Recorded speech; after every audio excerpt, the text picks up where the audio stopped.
toi, papa ou maman, tu es là, tu te plaignais étant enfant, étant jeune, que tes parents ne te disaient pas je t'aime, ou qu'ils ne te faisaient pas de câlins souvent, voilà, ou qu'ils étaient assez durs avec toi. Tu te plaignais de ça, tu n'as même pas essayé aussi de te rapprocher, de soigner ce problème-là surtout chez toi. Et aujourd'hui, avec ton enfant, sans t'en rendre compte, ton enfant dit la même chose de toi. Et toi, tu es là, tu te dis, mais moi, je montre mon amour à mon enfant, je suis là toujours, je lui montre mon amour, je lui paie l'étude, je sors avec lui, je fais tant. C'est une manière pour moi de te montrer mon amour. Mais l'enfant ne voit pas comme ça de ce point de vue-là, parce que toi aussi, tu ne le voyais pas du point de vue de tes parents en fonction de ce qu'ils faisaient pour toi.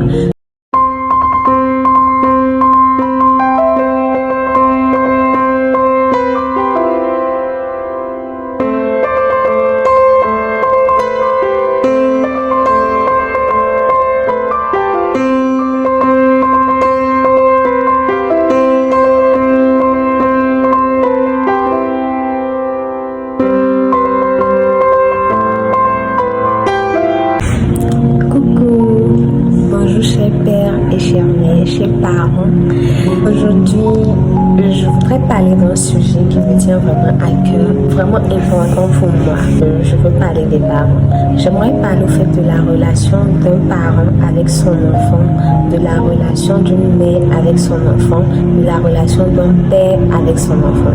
De nos jours, il y a énormément de femmes qui perdent des enfants avant d'en avoir d'autres. Femmes qui attendent en fait, qui est en train de suivre le processus à avoir son enfant bientôt dans ses bras, un enfant qu'elle va beaucoup chérir, pas vraiment dans ses bras, mais déjà dans le ventre, elle chérit déjà l'enfant, elle aime déjà l'enfant. J'aimerais parler des mères qui perdent leurs enfants, soit le bébé il est mort né, déjà dans le ventre, il meurt avant d'arriver sur la terre, ou même la grossesse est interrompue à cause des soucis de santé ou des problèmes. Voilà. Ce que j'aimerais dire, c'est que ce genre de situation, vraiment, c'est pas facile. C'est pas une affaire de c'est pas très facile. C'est pas du tout facile. Et ça envoie assez de traumatisme chez certains parents et qui fait que lorsque Dieu fait encore grâce qu'ils aient un enfant qui vient au monde vivant, ils ont un comportement vraiment de protection, un comportement pour montrer tout leur amour à cet enfant-là. Pour que cet enfant-là soit vraiment bien dans un bon environnement et tout. Moi, mon sujet aujourd'hui, il va porter sur ce volet-là. Pourquoi? Je ne voudrais pas vous dire que ce que vous faites c'est méchant ou bien que c'est mauvais. Non, surtout pas. Vous faites bien d'aimer vos enfants, vous faites bien de démontrer votre amour, de les chérir, de vraiment vous exprimer avec vos enfants. Mais il y a un truc que vous ne savez pas vraiment, c'est que quand tu veux montrer l'amour à ton enfant, il faut aussi savoir les mots, il faut recadrer l'enfant. Parce qu'un être qui vient dans ta main, un nouvel être qui vient dans ta main, il faut savoir que c'est une pierre précieuse que Dieu t'a donnée là.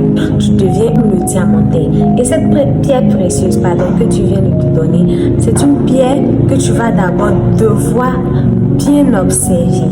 Va après bien regarder encore. Tu l'observes, tu regardes très bien tous les côtés et déjà dans ton esprit, tu commences à te faire, ok, tu sauras si cette pierre-là devra être taillée en gros comme ça ou si ce sera une toute petite pierre, ce sera taillé en une toute petite pierre. En fonction en fait de la qualité de la pierre que tu as et de l'épaisseur de la pierre que tu as, de la grandeur de cette pierre-là, tu regardes toi-même, ok, cette pierre peut me donner juste un petit bijou de ce genre de centimètres ou bien un gros bijou d'un mètre, le diamant, la pierre précieuse. Tant qu'elle n'a pas encore été façonnée par le diamanté, elle n'a pas la valeur qu'elle a. Parce que ce qu'on vous donne, on te donne tout à l'heure là, une pierre précieuse qui n'a pas encore été taillée, tout ça, ça n'aura pas la même valeur que si elle est taillée. Parce que si elle doit être taillée, on va voir quelle taille qu'elle va donner déjà, en fonction de sa taille, de sa beauté, de son éclat, en fonction de tout ça, que ça va vraiment être un produit de qualité, un produit fini, vraiment. Donc, papa, maman, vous ne méprenez pas. Enseignez vos enfants, instruisez-les. Si vous sentez que l'enfant ne comprend pas quelque chose, va demander à Dieu comment faire avec l'enfant, quelle punition l'enfant doit avoir. Si toi-même de toi, tu sais que tu as assez dur, bien tu ne sauras pas comment traiter l'enfant, va demander soyez toujours comme nous, ne soyez pas des parents durs. Sinon, demain, vous serez en train de créer une génération de parents durs aussi. Et ainsi de suite, ça va continuer. Ce ne sera pas bien. Soyez vraiment des gens de paix et d'amour. Le diamant, n'oubliez pas, le diamant, tant qu'il n'a pas la pierre précieuse, tant qu'elle n'a pas encore été polie par le diamantaire, elle n'a pas la même valeur. Surtout pas la même valeur. Donc, soyez vraiment des parents aimants, des parents qui savent corriger, qui savent vraiment maintenir la droiture de l'enfant. Nous, les enfants, nous sommes pareils que cette pierre-là. Ça, c'est une métaphore, mais on se comprend. Nous sommes pareils. Et aujourd'hui, tu as une maman, peu importe ce qui s'est passé, j'aimerais vraiment inciter vous, les parents, à savoir passer au-dessus des choses. Faites d'abord un énorme travail sur vous-même. Après toute situation que vous vivez, toute situation de peine, de douleur, et apprenez vous-même d'abord à vous connaître. Sachez que, ok, je suis passée par une telle situation, vraiment, ça m'a vraiment traumatisée. Donc, fais une introspection à l'intérieur de toi-même pour voir est-ce que ça va, est-ce que tu as guéri, est-ce que tu te sens prête, vraiment prête à avoir un autre enfant, tout ça. Et en fonction de ça, tu vas savoir que quand l'enfant là va venir, je suis prête à l'accueillir, prête à m'occuper de cet enfant comme il le faudra, et je sais que en mon âme et conscience que je serai juste dans mon acte et dans mes manières d'être avec l'enfant.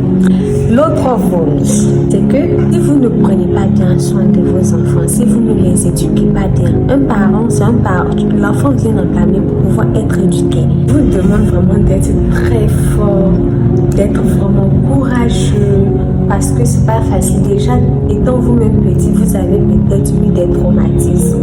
Et quand vous grandissez, ces traumatismes-là n'ont pas forcément été traités. Ou peut-être vous-même, vous avez pris ce traumatisme-là pour une généralité, en fait, pour quelque chose de normal. Pourtant, non, ce n'est pas du tout normal. Donc, apprenez à vous connaître, apprenez à savoir qui vous êtes, qu'est-ce qui vous constitue, qu'est-ce que vous aimez, qu'est-ce que vous n'aimez pas. En fonction de ça, vous-même, vous serez déjà bien à l'aise dans votre corps, dans votre peau, et vous pourrez ensuite accueillir le don de Dieu, le cadeau que Dieu vous fait, ce qui est votre cher bébé, vos bébés. Donc, j'aimerais que vous puissiez vraiment pas être des parents qui laissent tout aller, des parents qui, quand l'enfant fait une bêtise, qui cachent la bêtise de l'enfant. Ce n'est vraiment pas bien. Ça ne va pas vous arranger vous-même dans votre vie. Il y a des versets de la Bible, comme je vous donne, Proverbe 22, verset 6, qui dit « Instruisez l'enfant selon la voie qu'il doit suivre. Et quand il sera vieux, il ne s'en détournera pas. » Donc, qu'est-ce que ça veut dire? Instruire l'enfant selon la voie qu'il doit suivre, c'est déjà qu'est-ce que toi, parent, tu voudrais que ton enfant soit demain? Qu'est-ce que toi, parent, tu penses qui est bon, qui a une très bonne moralité, qui pense qu'au fait, cet acte-là, c'est quelque chose de bien? Est-ce que toi, parent, tu peux instruire ton enfant sur une voie pour lui dire, ok, le vol, c'est vraiment quelque chose de très bien, qui va parler comme ça, non? Quand toi-même, tu sais que le vol, ce n'est pas une bonne chose, tu sais que le mensonge, ce n'est pas une bonne chose, tu sais que la personne envieuse, ce n'est pas une bonne chose, non? Déjà, tu vas, dès le bas âge, commencer à apprendre à l'enfant que ce genre de voies-là ne sont pas de bonnes voies. Et c'est ainsi quand tu vas pouvoir bien instruire ton enfant, quand il va grandir, ton enfant ne fera pas partie des moqueurs, il ne fera pas partie des voleurs, il ne fera pas partie des envieux. Quand on va parler quelque chose, tu vas dire non, c'est pas ton enfant. Parce que vraiment, tu es sûr et certaine que l'éducation que tu lui as apportée selon la voie de l'Éternel, c'est une éducation vraiment qui a été très méticuleuse et très stricte, très bien sous les règles. Une éducation vraiment qui a permis aujourd'hui à ton enfant d'être quelqu'un de posé dans la tête, quelqu'un de sage, par la grâce de Dieu, quelqu'un d'intelligent, quelqu'un vraiment compatissant, quelqu'un d'empathique. Encore plusieurs passages de la Bible. Il y a même Éphésiens 6:4 qui dit « Et vous n'héritez pas vos enfants, mais élevez-les en les corrigeant et en les instruisant selon le Seigneur. » Donc c'est toujours, je prends vraiment la parole de Dieu pour parler parce que vraiment c'est une parole. Dans la Bible, on trouve tellement de choses dans tous les domaines de nos vies. Et vraiment vous devrez suivre ces paroles-là. Et c'est vraiment très bien. Dans 1 Timothée 3:4, il faut qu'il dirige bien sa propre maison et qu'il tienne ses enfants dans la soumission et dans une parfaite honnêteté. Vous voyez, même la parole de Dieu nous incite, nous conseille de faire ça, d'élever des enfants dans l'honnêteté, dans la soumission. C'est vraiment très important. Un enfant soumis, on n'a pas dit que parce que ton enfant est soumis, c'est un enfant qui est bébête. Parce qu'il y a des parents qui pensent que quand l'enfant il est soumis, face aux autres, ça veut dire que toi tu te laisses dominer. Ce n'est pas du tout ça. Quelqu'un qui est soumis, quelqu'un qui garde son calme, quelqu'un qui est très intelligent, qui sait que il ne doit pas prendre parole à tout, il ne doit pas prendre part à tout, qu'il doit vraiment être soumis, qu'il doit lui tenir à parler, qu'il doit vraiment respecter les aînés et même les gens de son âge et même les tout petits que lui. C'est quelqu'un qui ira loin parce que cette personne-là sait que pour réussir, pour avoir une bonne vie, ce n'est pas seulement pour montrer ses grandes épaules ou bien pour montrer que oui, je suis là, je suis opposant. Pas ta soumission, pas ton honnêteté, pas ta franchise, pas l'aura, la belle aura que tu dégages. Tu vas apprendre aux gens à te respecter. Par cela, les gens sauront que oui, cette personne-là, quand je suis avec elle, j'aime être avec elle parce que avec cette personne, je me sens en paix. Je sens en fait l'aura que cette personne partage. L'onde qu'il y a autour de cette personne, c'est une onde qui est très bonne. Et vos enfants seront ces enfants-là que des parents ont toujours dit que oui, je voudrais que mon enfant marche avec cet enfant-là. Parce que oui, c'est un enfant vraiment très bien, très soumis, un enfant vraiment très intelligent. C'est très important, papa et maman. Passage encore, Colossiens 3:20. Enfants, obéissez en toutes choses à vos parents, car cela est agréable, Seigneur. Même le Seigneur demande aux enfants, à nous, de vous écouter, d'être instruits par vous. Quand vous nous parlez, nous devons nous écouter. Que vous ayez raison ou pas, nous devons toujours écouter. Et ensuite, analyser avec vous. Quand on ne comprend pas, on s'approche du papa et de la maman pour essayer de comprendre. Le passage, vous pouvez le lire parce que si je veux tout donner, ça va dans Ephésiens 6:3. Je vais peut-être mettre une capture là des passages ici. Deutéronome 5:16. C'est important de le lire. Honore ton père et ta mère comme l'Éternel ton Dieu te l'a ordonné, afin que tes jours se prolongent et que tu sois heureux dans le pays que l'Éternel ton Dieu te donne. Vous voyez, en vous honorant, en soyant attentifs, soumis, honnêtes par les enseignements que vous nous donnerez, cela va nous garantir à nous-mêmes une très belle et bonne vie. Donc imaginez si avec vous, si vous ne nous instruisez pas sur la bonne voie, déjà ce sera une peine pour nous-mêmes notre vie, ce sera aussi une peine pour vous parce qu'il n'y aura aucune entente, il n'y aura que de la mésentente, il n'y aura que des problèmes. Ok, si on vous écoute, nous aurons une longue vie et nous serons heureux d'être toujours auprès de papa et de maman. Ce sera vraiment une harmonie incroyable et tellement puissante. Je vous souhaite à tous au fait de vivre ça et c'est vraiment très important. Il y a aussi Proverbe 27. Juste marche dans son intégrité, heureux ses enfants appellent. Papa, maman, si vous êtes juste, nous le serons aussi et nous serons toujours en train de marcher dans l'intégrité et dans l'honnêteté. Ce sera vraiment bien. Nous serons heureux au fait, très heureux. Si Proverbe 1:8 qui dit écoute mon fils l'instruction de ton père et ne rejette pas l'enseignement de ta mère. Donc ça revient aussi, tout ça ce sont des passages que j'ai cherchés pour pouvoir vous aider à vous appuyer dessus tous les jours pour savoir comment marcher. Quand tu ne comprends pas comment est-ce que tu dois faire ou que tu ne comprends pas le comportement de ton enfant, ne t'énerve pas sur le champ ou ne sois pas prompte à la colère comme on le dit aussi comme la parole de l'Éternel le dit, ne sois pas prompte à la colère. Va dans la chambre, demande à Dieu, ou bien même en face de ton enfant, pense dans ton esprit, demande à Dieu comment ça va se passer. Si tu vois que tu n'as pas une solution, là maintenant, une solution vraiment très calme et posée, tu laisses l'enfant un moment et toi tu t'approches de ton papa, Dieu, pour qu'il puisse t'instruire. Et en fonction de l'instruction qu'il va te donner, tu pourras transmettre cette instruction. Parce que si tu n'as pas l'instruction, tu ne pourras pas transmettre.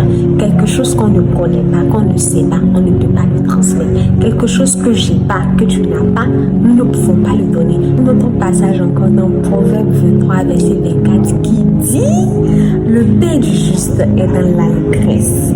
Celui qui donne naissance à un sage aura de la joie. qu'est-ce que je disais? Il y a tout dans la parole de Dieu. Il y a absolument tout. C'est vraiment...